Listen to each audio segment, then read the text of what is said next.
Dear brothers and sisters in Christ, good morning and welcome back to our reflections.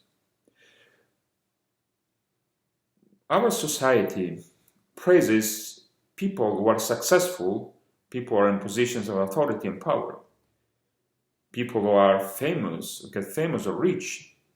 These are the ones who are put on a pedestal, and these are the ones who people are invited to look up to. People who are really successful.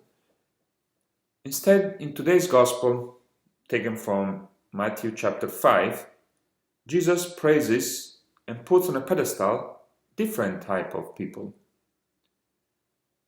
Jesus, in today's gospel, the gospel of Beatitudes, Jesus is not praising the rich ones, the successful ones, the ones who have control and authority over other people.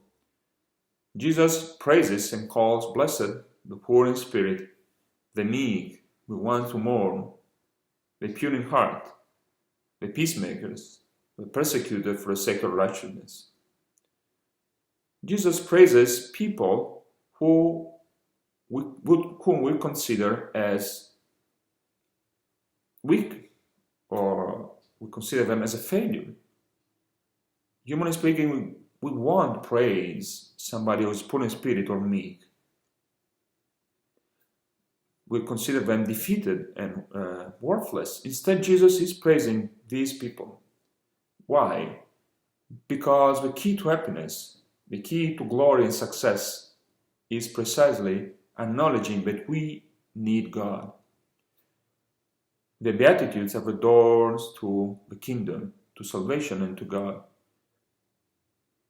Because when we acknowledge that we can't save ourselves, when we acknowledge that we can't do it in our strength, when we acknowledge we need God, that's when we really open the doors for Him to come and begin our journey towards true happiness.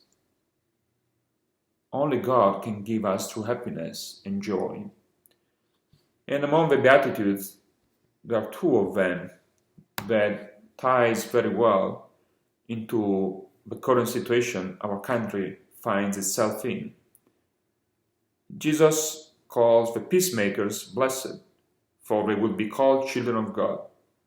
And also he says, blessed are they who are persecuted for the sake of righteousness, for theirs is the kingdom of heaven. We are called to be peacemakers, especially now in this society, it's so divided.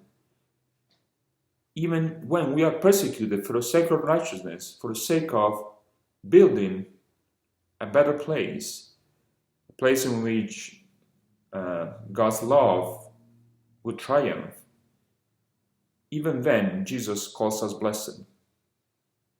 And so Jesus invites us to really build a kingdom of peace and righteousness